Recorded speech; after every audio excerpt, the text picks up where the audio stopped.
మంచిది ప్రేమ దేవుడురా. వాక్యంలోకి వెళ్దాం. మత్తయి సువార్త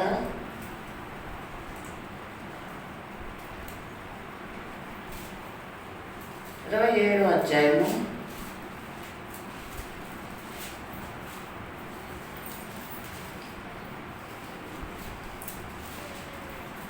39 నుంచి చదవండి.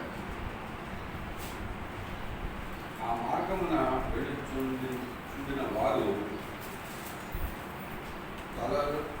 తలలుంచుచు దేవాలయమును పడగొట్టి 3 దినములలో కట్టువాడ నిన్ను నీవే రక్షించుకొనుము. నీవు దేవుని కుమారుడు అయితే శిలువ మీద నుండి దిగుమని చెప్పుచు ఆయనను దూషించిరి. చాలండి, తలలు వంచుకొని ప్రార్థన చేసుకుందాం. ప్రేమగల తండ్రి, కృపగల యేసయ్య, మీ స్తోత్రములు ప్రభా. మీకే వందనాలు తండ్రి. నాయన, ఈ దినం ఇచ్చినందుకు మీ స్తోత్రములు ప్రభా. ఈ దినం సజీవ లెక్కలో లేపినందుకు మమ్మల్ని మీ స్తోత్రములు ప్రభా. మీ సన్నిధికి నాయన కొద్దిమందిగా నాయన మీ స్తోత్రం, కొద్దిమందిగా మమ్మల్ని ఇక్కడ నాయన పోగు చేసి కూర్చోబెట్టినందుకు మీ స్తోత్రములు ప్రభా. నా దేవా, నా తండ్రి, మీకు వందనాలు వందనాలు వందనాలు ప్రభా. యేసయ్య యేసయ్య నాయన, ఇంతవరకు పాటల ద్వారా ఆరాధన ద్వారా మహిమ పొందుకున్నారు. ఇప్పుడు ప్రభు అమూలమైన సమయానికి వచ్చాము. మీ ఆత్మతో నింపండి, ప్రతి ఒక్కరిని కూడా మీ ఆత్మతో నింపండి ప్రభా. అయ్యా, మీకు వందనాలు వందనాలు వందనాలు. ఆత్మానుసారులమైతేనే ప్రభా మీ మాటలు వినగలుగుతాం, గ్రహించగలుగుతాం. అయ్యా, ఆ విధంగా జీవించగలుగుతాం. కాబట్టి అందరినీ కూడా మీ ఆత్మతో నింపి మీ నామని మహిమ తెచ్చుకోండి. ఈ కొద్ది మందిగా ఉన్న మా మధ్యలో మీరు ఉండండి ప్రభు, మా మధ్యలో ఉండండి. నన్ను కూడా బలహీనురాలి మీ సిలువ చాటున దాచి ఉంచి మీరే నా నోట మాట పెట్టి మాట్లాడమని యేసయ్య నామంలో నన్ను నేను తగ్గించుకుని మిమ్మల్ని ఇచ్చిస్తూ ప్రార్థించి అడిగి పొందుకుని ఉన్నాను తండ్రి. ఆమేన్. హల్లెలూయా హల్లెలూయా. మంచిది ప్రియమైన దేవుని బిడ్డలారా. ఇక్కడ ఏమంటున్నారంటే, ఆ మార్గము వెళుచుండగా వెళుచున్నవారు దేవాలయమును పడగొట్టి 3 దినములలో కట్టువాడ నిన్ను నీవే రక్షించుకొనుము. నీవు దేవుని కుమారుడు అయితే శిలువ మీద నుండి దిగుమని చెప్పుచు ఆయనను దూషించారు. చాలండి. ఏం చేస్తున్నారంటే, ఆయననే దారిమ్మట వెళుతున్న వాళ్ళు, మార్గంలో వెళుతున్న వాళ్ళు ఆ శిలువ పైన ఉన్న ప్రభువుని చూశారు. ప్రభువుని చూసి వాళ్ళు అంటున్న మాట ఏంటి అంటే, 3 రోజులు దేవాలయం పడగొట్టి కడతానని చెప్పావు కదా, 3 రోజుల్లో దేవాలయం పడగొట్టి కడతానని చెప్పావు కదా, దేవుని కుమారుడు అయితే నిన్ను నీవు రక్షించుకో. ఏమంట? ఏం చేయమంటున్నారు? శిలువ నుంచి దిగమంటమే కాదు, కానీ ఏం చేస్తున్నారు? శిలువ నుంచి దిగమంటున్నారు. రెండోది దూషిస్తూ ఉన్నారు. ఎన్నో ఆటంకాలు ప్రభుకి, ఎన్నో శోధనలు ప్రభుకి. ఏమండి? ఎవరు ఆటంకపరుస్తున్నారు? ఎవరు దూషిస్తున్నారు? ఎవరు ఆయనని హింసిస్తున్నారు? ఎవరండి? మనమే కదండి. దారంబట వెళ్ళేవాడు, వీళ్ళంతా దూషించేవాడు ఎవడు? మనిషే కదా. ఆ మనిషి ఎవరు చేశారు? దేవుడే కదా సృష్టించాడు. అంటే దేవుడే సృష్టించిన వాళ్ళే ఆయనను ఏం చేస్తున్నారు? అవమానిస్తున్నారు, దూషిస్తున్నారు. ఏమంటాడు? శిలువ నుంచి దిగమంటున్నాడు. శిలువ నుంచి దిగు అని దూషిస్తున్నారు. దూషించటం అంటే తిట్టడం. ఎవరు భరిస్తున్నారు ఇవన్నీ? ఎందుకు భరిస్తున్నాడు? మనకి చిన్న సమస్య వస్తే మనము తల్ల కిందలైపోతుంటాం, టెన్షన్ పడిపోతుంటాం, మైండ్ పనిచేయదు. ఏం చేయాలో కూడా అర్థం కాని పరిస్థితిలో మనం కుంగిపోతుంటాము కదా. చిన్నదే, చిన్న సమస్య.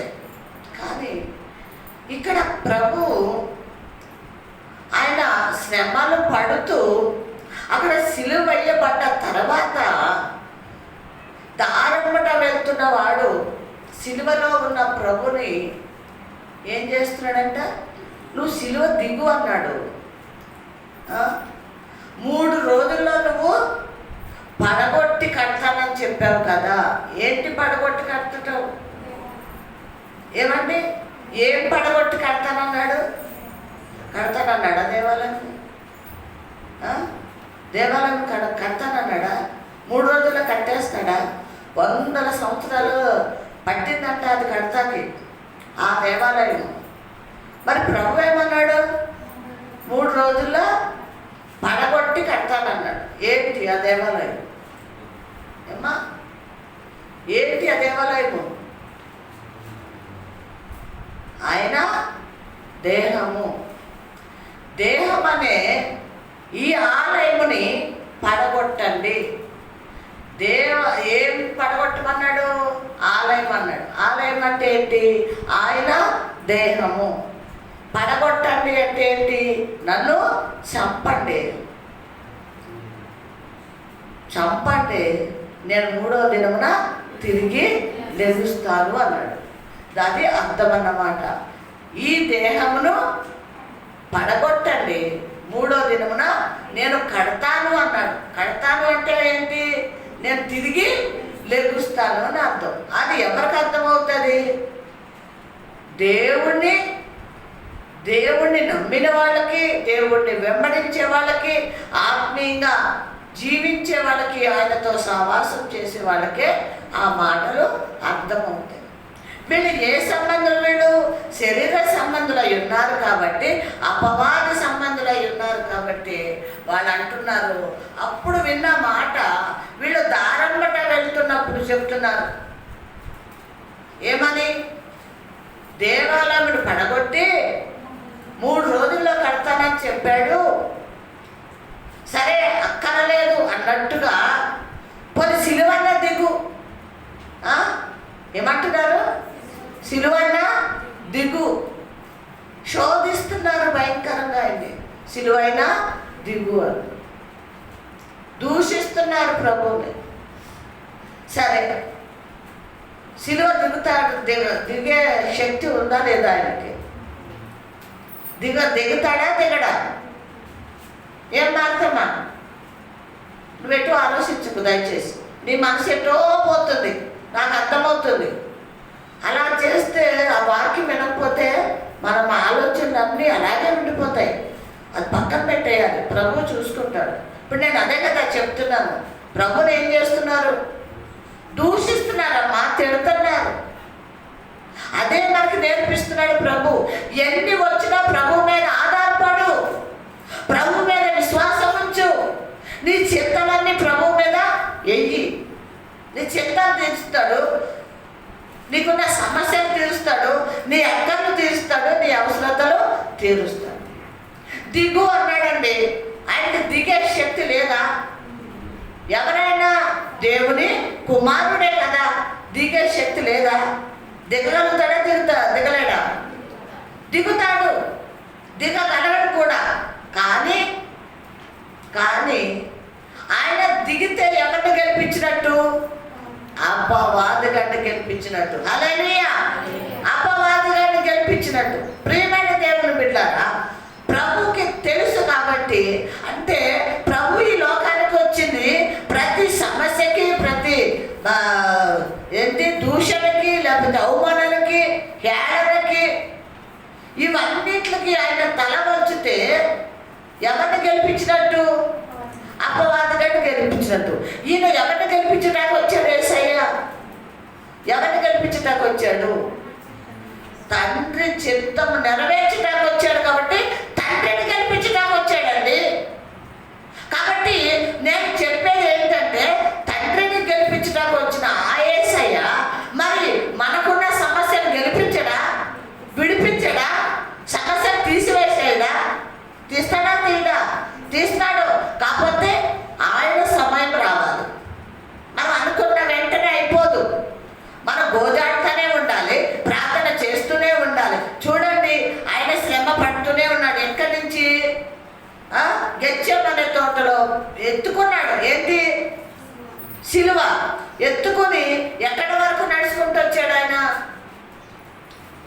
వరకు చెప్పారు కదా, గొల్గొతా కొండ వరకు. ఆ మధ్యలో ఎన్ని వచ్చినాయి ఆయనకి సమస్యలు, ఎన్ని వచ్చినాయి. ఆయన తలొచ్చాడా, కుంగిపోయాడా? లేదు ప్రేమన్న దేవుని బిడ్డరా, ఒకటే గురి ఆయనకి.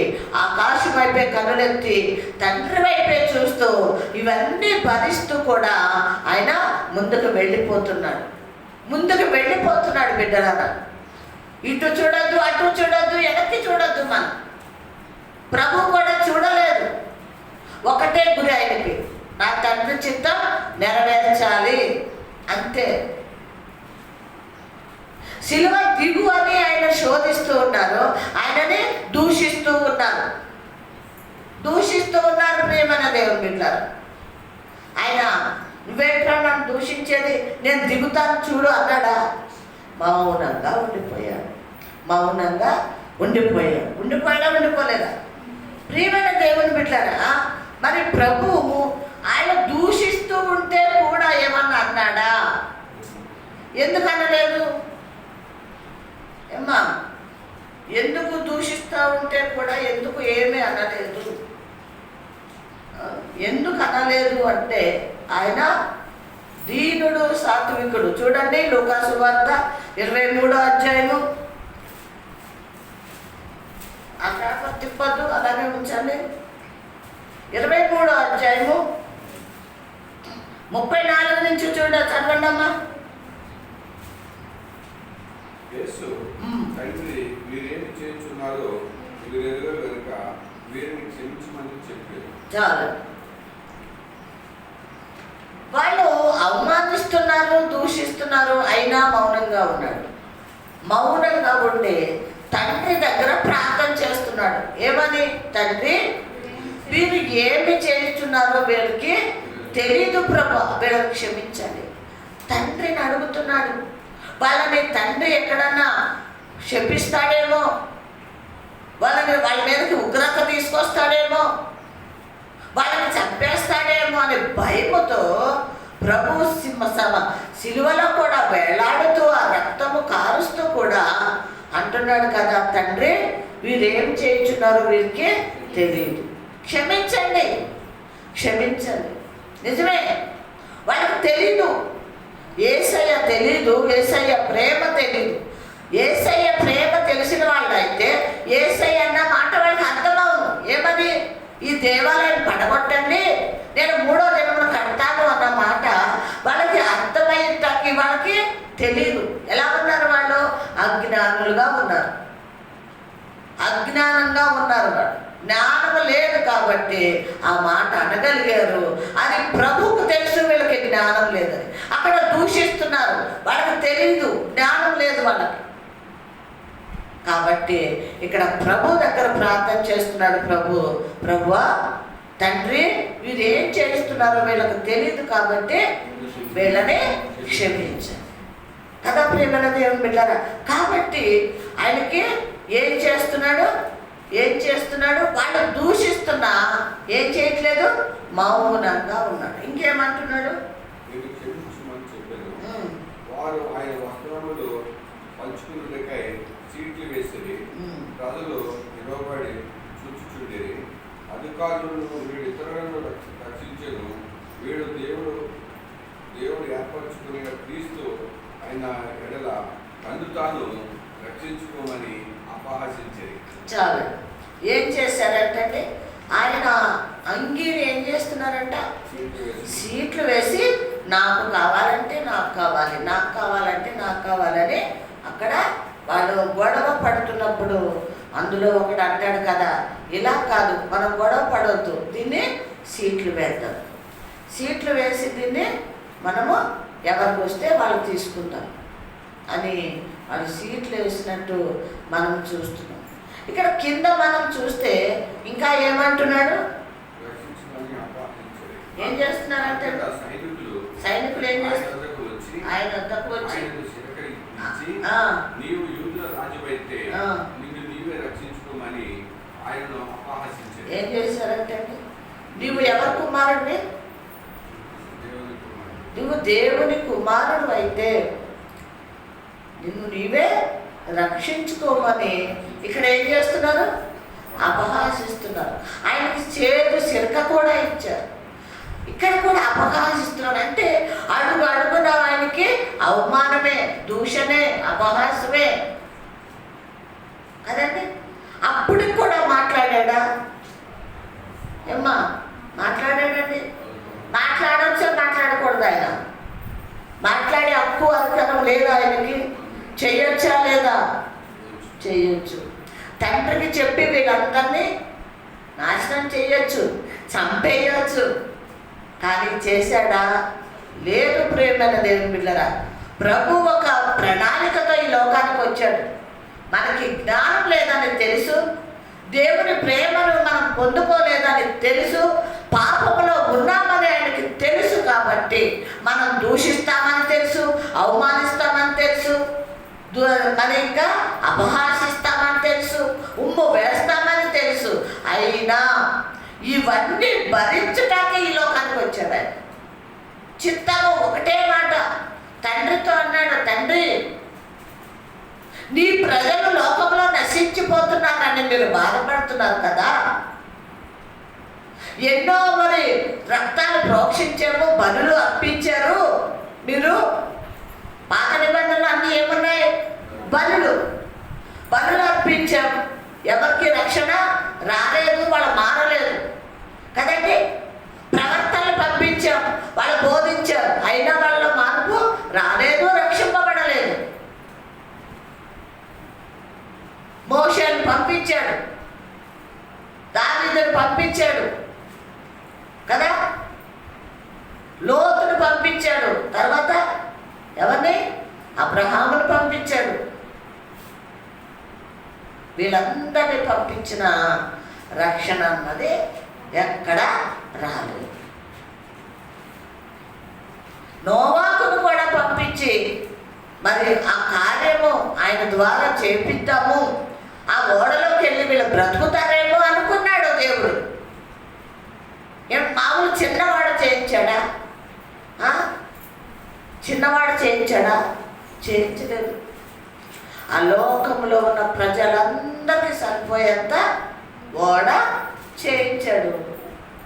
కానీ ఓడలోకి వెళ్ళారా?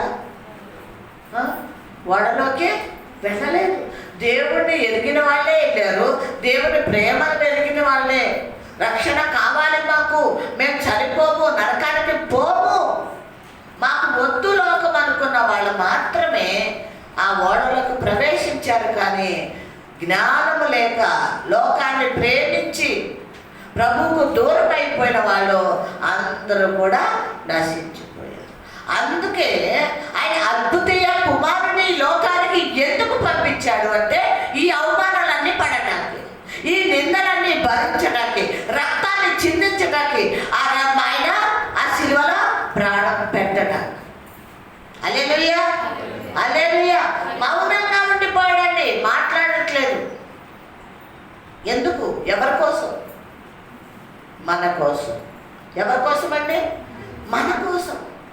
మనం చిన్నది ఎవరన్నా ఏమన్నా అంటే మనకి ఇంత ఎత్తున లెగుస్తాం, కోపం వచ్చేస్తుంది. మనకు తగ్గింపు అన్నది లేదు, సాత్వికం అన్నది లేదు, కోపము ఇంత ఎత్తున వస్తుంది. మరి మన పాపముల గురించి ఆయన ఎన్ని అవమానాలు భరిస్తున్నారు. ఆయన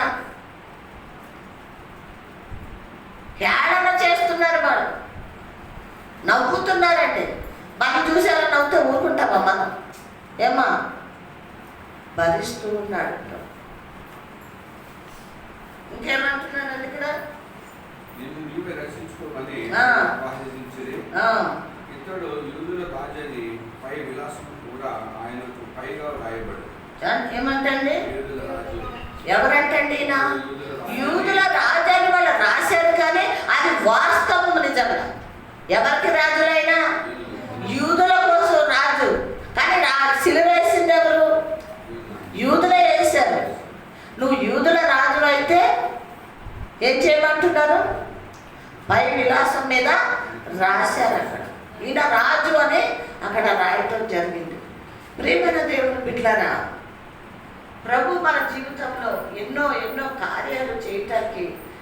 మనల్ని బ్రతికించటానికి, రక్షించటానికి, ఆ పరలోక రాజ్యం చేర్చటానికే ఇన్ని శ్రమలు పడుతున్నాడు, ఇన్ని నిందలు అవమానాలు భరిస్తున్నాడు. అదే మత్తయి సువార్త 15వ అధ్యాయం చూడండి, 15,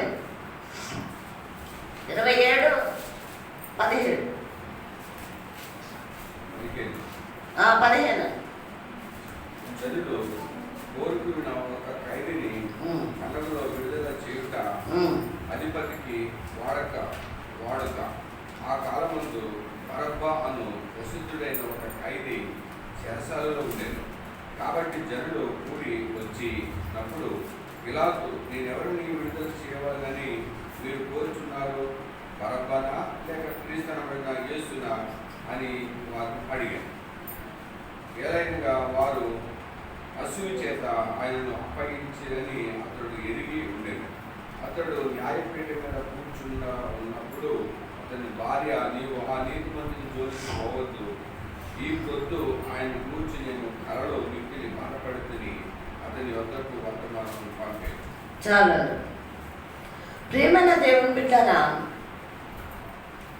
ఇక్కడ ప్రభువుకి శిలువ మరణము, ఆయన మరి పిలాతు ఏం చేశాడు?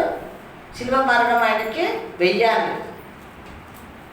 వీరందరూ కూడా ఇక్కడ ఆ పండగ రోజున ఒక ఖైదీని విడిపించే పండగ దినములు వాళ్ళకు వచ్చినాయి. పిలాతు అడుగుతున్నాడు కదా, మరి ఈ పండగకి ఒక ఖైదీని విడిచిపెట్టాలి కదా, ఆ ఖైదీ ఎవరు అంటే మరి యేసుని విడిచిపెడతాను అంటాడు. యేసుని విడిచిపెడతాను అన్నప్పుడు వాళ్ళు ఏమంటారు?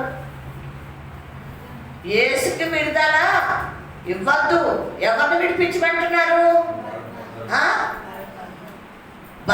బందిపోటు దొంగైన బరబ్బాని విడిచిపెట్టండి అంటే, ఈ లోకంలో ఈ మనుషులు ఎవరు పక్షాన మాట్లాడుతున్నారు? ఎవరికి న్యాయం చేయమంటున్నారు? వాళ్ళు భయంకరమైన దొంగను ఏం చేయమంటున్నారు? విడుదల చేయమంటున్నారు. యేసునేమో సిలువ ఏంటి, బరబ్బాని విడిపించండి. చూసారా, లోకంలో న్యాయం ఉందంటారా?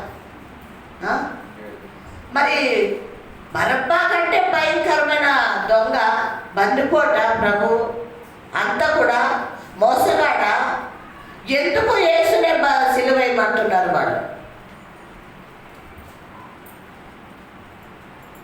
అయినా ప్రభు ఏమన్నా మాట్లాడాడు అక్కడ? ఏమీ కూడా మాట్లాడలేదండి. బరబ్బాను విడుదల చేయండి, యేసును సిలువేయండి. ఎందుకు ఇవన్నీ జరుగుతున్నాయంటే ఇవి దేవుని యొక్క ప్రణాళిక. ఇదంతా దేవుని ప్రణాళిక. ఆ ప్రణాళిక ఏంటి అంటే, లోకములో ఆయన కోసం సిద్ధపడ్డ వాళ్ళు, రక్షింపబడ్డ వాళ్ళు ఆ పరలోక రాజ్యం చేరాలన్నదే ప్రభు చిత్తమై ఉంది. కాబట్టి ఇవన్నీ ఎవరు భరిస్తున్నారండి? యేసయ్య మన గురించి ఇన్ని చేస్తున్నాడు కదా, మరి మనం మాది ప్రభుతో నడవాలా లేకపోతే లోకంలో నడవాలా? ఏం చేయాలి? ఏమ్మా, ఎవరి కోసం మనం జీవించాలి చెప్పండి? ఎవరి కోసం జీవించాలి? లోకంలో ఎవరి కోసం జీవించాలమ్మా? యేసయ్య గురించి జీవించాలా, లోకంలో జీవించాలా? యేసయ్య కొరకే జీవించాలి. ఎందుకంటే ఈ లోకము శాశ్వతమైనది కాదు. మనకి ఎన్నో ఆస్తులు ఉండొచ్చు, అంతస్తులు ఉండొచ్చు, చాలా సంతోషం ఉండొచ్చు, బిడ్డలు ఉండొచ్చు, చాలా ఉండొచ్చు లోకంలో. లేకపోతే ఒకవేళ సమస్యలు ఉండొచ్చు, అప్పులు ఉండొచ్చు, బాధలు ఉండొచ్చు, కష్టాలు ఉండొచ్చు, ఇవన్నీ ఉండొచ్చు. కానీ మనం ఈ లోకంలోంచి మనం సంపాదించుకోవాల్సింది ఏంటి అంటే, ఇటు ఆస్తులు కాదు, ఇటు అప్పులు బాధలు కాదు. ఏంటి మనం సంపాదించుకోవాల్సింది? ప్రభు మనకిచ్చిన ఆత్మీయత జీవితము. ఆత్మీయ జీవితము మనము సంపాదించుకొని ఆ పరమునకు సిద్ధపడాలి. మంచిది, 4 రోజులు బట్టి పస్తున్నాం, తింటాక అన్నం లేదు, సమస్యలు చుట్టుకున్నాయి, అప్పులో ఇంటి ముందుకు వచ్చి అప్పులోళ్ళు మళ్ళీ పీడించుకు తింటున్నారు. అయినా ఏం చేయాలో తెలుసా? నువ్వు తలుపేసుకుని ఆకాశం వైపు కనులెత్తి ప్రభుని అడగాలి. ప్రభా, బయట అప్పులోళ్ళు ఉన్నారు ప్రభా, నా బిడ్డలు 4 రోజులు బట్టి పస్తున్నారు ప్రభా, ఆహారం లేదు ప్రభా, సహాయం చేయండి ప్రభు అంటే ప్రభు సహాయం చేస్తాడా చేయడా? చేస్తాడు. ఒక విషయం, యూట్యూబ్లో కనువిప్పు అనే సినిమా చూసారా మీరు? టైటిల్ చూసారా? చూడలేదా? అయ్యో ఉంది, చూడండి. కనువిప్పు మీరు గుర్తుపట్టాలి అంటే ఈ సినిమా దర్శనం ఉంటుంది పక్కనే, అది చూడండి. అది రియల్ స్టోరీ, అది జరిగింది. డేవిడ్ బలవయ్య గారు సినిమాగా తీశారు. ఈ పటం ఉంటుంది ఆ సినిమాకి, సిలువ దర్శనం. చూడండి ఆ సినిమా, కొడితే వచ్చేస్తారు. కనువిప్పు అది జరిగిన స్టోరీ. ఇదే అప్పుల బాధల్లో పడి చాలా అప్పులు చేసేసాడు అతను. ఇక చచ్చిపోదాం అనుకుంటున్నాడు. ఎక్కడో కాదు, మేము ఉండే చోట ఈసుగూడలోనే వాళ్ళు కూడా ఉండేది, మాకు తెలుసు. వాళ్ళు చచ్చిపోదాం అనుకుంటున్నప్పుడు ఓ పక్కన ఒక సిస్టర్ గారు మార్తమ్మలా ఉంటారు. ఆమె వాడు ఇంట్లో అప్పులోళ్ళు వచ్చి, నువ్వు చచ్చిపో, మా అప్పు తీర్చు, నువ్వు సస్తావో బతుకుతావు మాకు అనవసరం, అప్పు తీర్చని వాళ్ళు శోధిస్తూ ఉండగా, బాధ పెడుతూ ఉండగా భర్త అంటాడు, ఇక మనం చచ్చిపోవటమే దారి అని వాళ్ళు తీర్మానం చేసుకుంటుంటే కిటికీలో వచ్చి ఆవిడ పక్క సిస్టర్ గారు విని వాళ్ళ దగ్గరికి వెళ్ళి, బాబు మీరు చచ్చిపోవక్కర్లేదు, దేవుడు చచ్చిపోవటానికి మనల్ని సృష్టించలేదు, రండి, నాకు తెలిసిన పాస్టర్ గారి దగ్గరికి తీసుకెళ్తాను, ఆయన ప్రార్థన చేస్తారు, ఆయన మీ జీవితంలో గొప్ప కార్యాలు దేవుడు చేస్తాడు అని ఆమె ఆ బ్రదర్ని తీసుకుని వెళ్ళి పాస్టర్ గారితో మాట్లాడిస్తే ఆయన వాళ్ళని బలపరిచి ప్రార్థన చేసి ఆయన పంపించినప్పుడు ప్రియమైన దేవుడు చిన్న ఒక దారి చూపించాడు. ఆయన వ్యాపారం చేసుకోమని, ఆయన అదే పట్టుకొని చిన్న వ్యాపారం చేసుకున్నప్పుడు ప్రియమైన దేవుని బిడ్డలారా, మరి దేవుడు ఎంతగానో ఆశీర్వదించాడు. వాళ్ళు ఎంతగానో ఆడ అప్పులు తీర్చడమే కాదు, కానీ మరి అనేక సంఘాలు కట్టడం, సేవకులకు ఇవ్వటం, ఎంతో ఇప్పుడు గొప్ప మరి ఉన్నత స్థానంలో వాళ్ళు లక్షలకి కోట్లకి పడగెత్తిన వాళ్ళగా ఈ రోజున మన ముందు ఉన్నారు. ఇంకా ఉన్నారు వాళ్ళు. ఇది స్టోరీ కాదు, ఇది సత్యం. మనకి ఏమున్నప్పటికీ కూడా ఏం లేనప్పటికీ ఎవరిని వెంబడించాలి అంటే యేసయ్యని వెంబడిద్దాం. ఉన్నాయి సమస్యలు, ఎవరికి సమస్యలు లేకుండా లేవు, అందరికీ ఏదో ఒకటి ఉంటుంది మనకి.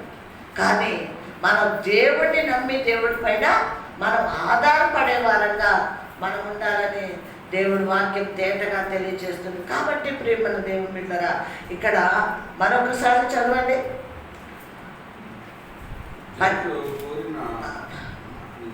27:13 నుంచి చదవండి.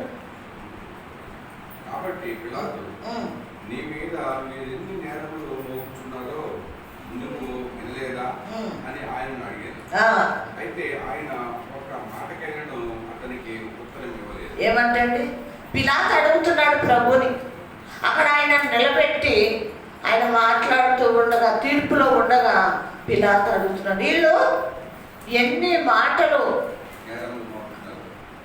ఎన్ని నేరముల మీద మోపుతున్నారు కదా, నువ్వు వినలేదా, నీకు వినపడట్లేదా అని మరి ప్రభుని పిలాతు అడుగుతున్నాడు. రాజు అడుగుతున్నాడు. ప్రభు వినలేదంటారా? ప్రభుకు తెలియదంటారా అతను ఏం మాట్లాడుతున్నాడో? అన్నీ తెలుసు. అయినా ఎలా ఉన్నాడు? మౌనంగా ఉన్నాడు. ఆయన మౌనంగా ఉంటేనే మనకి రక్షణ, ఆయన మౌనంగా ఉంటేనే మనకి పాపపు విడుదల. ఆయన నోరు విప్పితే మనకి రక్షణ లేదు, పాప క్షమాపణ లేదు. ఆయన మౌనంగానే ఉండాలి. ఇంకా ఏమన్నాడు? అయితే ఆయన ఒక మాటకైనా అతనికి ఉత్తరం ఇవ్వలేదు. కనుక అధిపతి మిక్కిలి ఆశ్చర్యపడేది. జనులు కోరుకున్న ఒక ఖైదీని పండగలో విడుదల చేయుట అధిపతికి వాడక. ఆ కాలం ముందు బరబ్బను ప్రసిద్ధుడైన ఒక ఖైదీ చెరసాలలో ఉండేది. కాబట్టి జనులు కూడి వచ్చినప్పుడు పిలాతు, నేను ఎవరిని విడుదల చేయాలని మీరు కోరుచున్నారు? బరబ్బానా లేక క్రీస్తు అనబడిన యేసునా అని వారు అడిగారు. ఏమన్నారండి?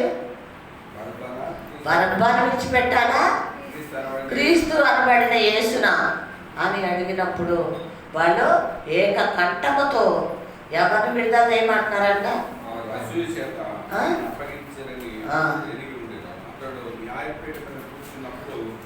ఎలాగ అప్పగించారంటండి? అసూయ. ఎవరికి అసూయ? ఈ ప్రజలందరికీ కూడా. ఎవరి మీద అసూయ? ఏం చేశాడండి? ఏం చేశాడని అసూయ వచ్చింది వాళ్ళకి?